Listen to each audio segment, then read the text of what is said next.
Good Saturday evening, everyone. Welcome back to another video.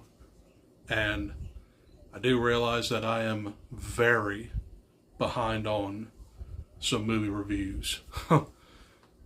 I haven't even talk about the movies that I saw last week. But the movie I'm going to talk about tonight is a movie that I was not going to pass up reviewing. So, this one movie was literally my most anticipated movie, not only of this year, but of the springtime. That movie is Sinners. And this movie did not disappoint whatsoever. If you don't know what this movie is by now, well, I'm going to tell you.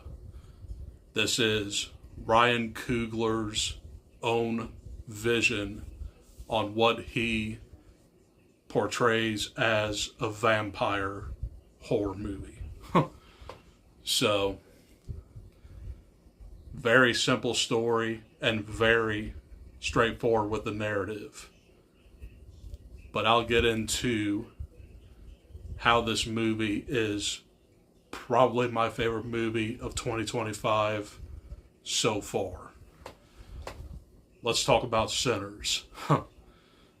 So Sinners is a period piece that is set in 1932 Mississippi, and this stars Michael B. Jordan as a dual role. He plays twin brothers Smoke and Stack. Already really cool character names. Both characters are very discernible in their personalities. Smoke is the very quiet, subdued, critical thinker, whereas Stack is the happy-go-lucky party guy. And the way Michael B. Jordan plays a dual role, it's just perfect. So, this is essentially a movie that deals with social economics in the 1930s, racial economics as well, and it deals a lot with the blues. So, of course, in the 1930s, this would have been just before World War II, of course. There were still practices of people working on plantations picking cotton, and that is very apparent in this movie. And I will say, this movie captures that time period beautifully. This is a really, really good looking movie. You can tell that Ryan Coogler put his blood, sweat, and tears in this movie. This is his brainchild.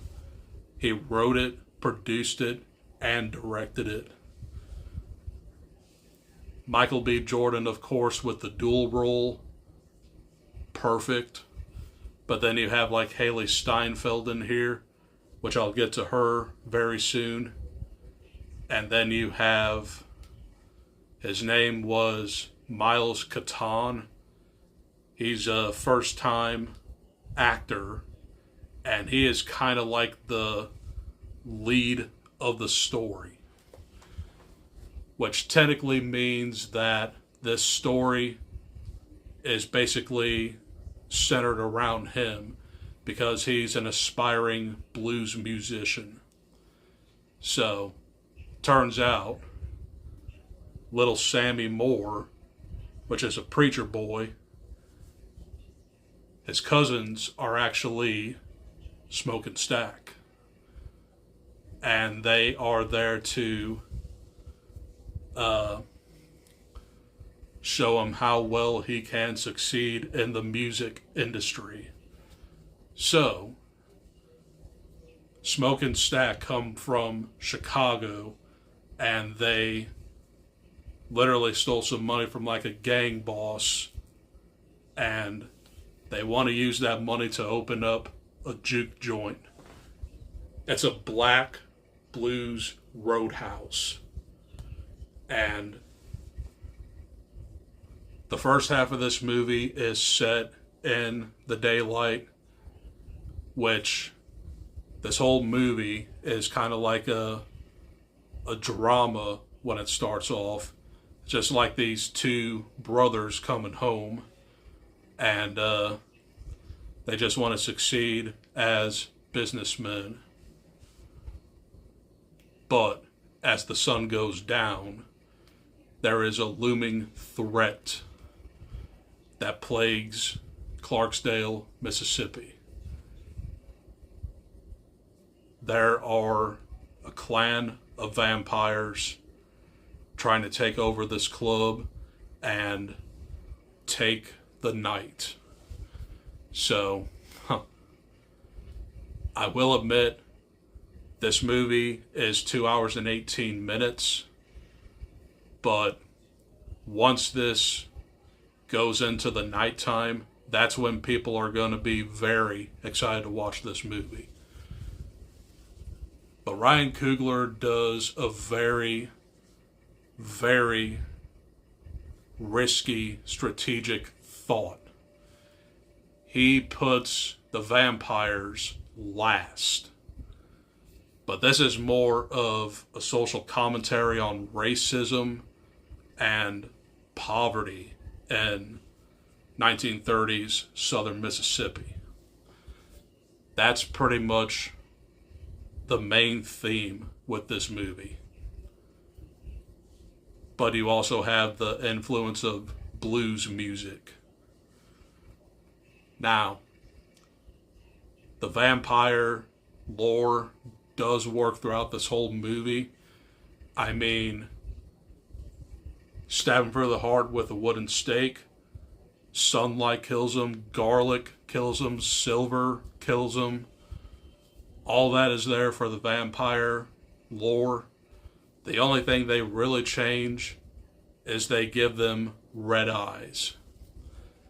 Now, I was watching Cody Leach's review earlier today, and he said that Ryan Coogler got that idea from Puss in Boots: The Last Wish, which I've never personally saw, but inspiration makes sense. But I know a lot of people will probably compare this to From Dusk Till Dawn, simply because when the vampires come in, it's a completely different movie. And yeah, this is definitely a parallel to From Dusk Till Dawn. And I guess if you want to still compare this to From Dusk Till Dawn, Haley Steinfeld acts as like a seductress to the Smokestack brothers. She pretty much loves Stack, and she gets into the club easily, but then she goes out into the night, comes back, and then of course you know that Stack is now one of them. That was easily my favorite part of this whole movie. When it went to like the From Dusk Till Dawn aspect. But you had to wait about like an hour and a half to get to that. And then the rest of the movie is basically the vampire side of it. The score is amazing. Ludwig Göransson is definitely a force to be reckoned with because he works a lot with Ryan Coogler. when Ludwig Göransson composes his music, the first half is more of a upbeat blues arrangement, but when you get to like the back half, it's filled with more tension. It's just one cohesive piece of music. Now, I really don't talk a lot about scores when I review movies, but this is a pretty badass score that I definitely do think will get Oscar recognition. And it's about frickin' time that we get original horror movies. Simply because you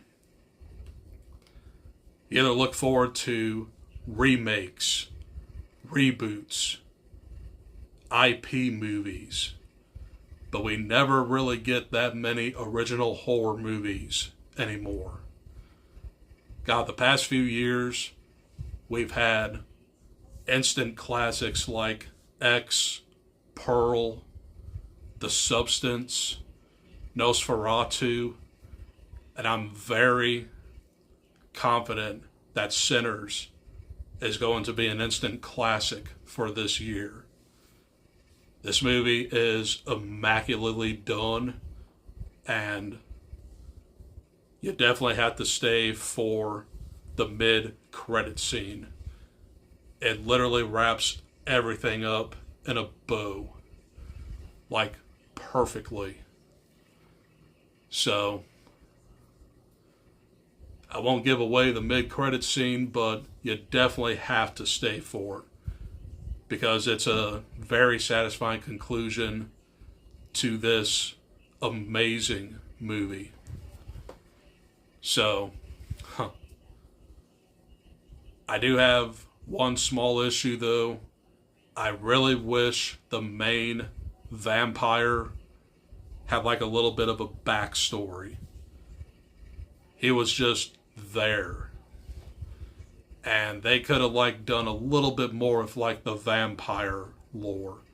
Like actually have an action set piece when you're first met, or maybe when you first meet the main vampire. He's just being chased by engine vampire hunters.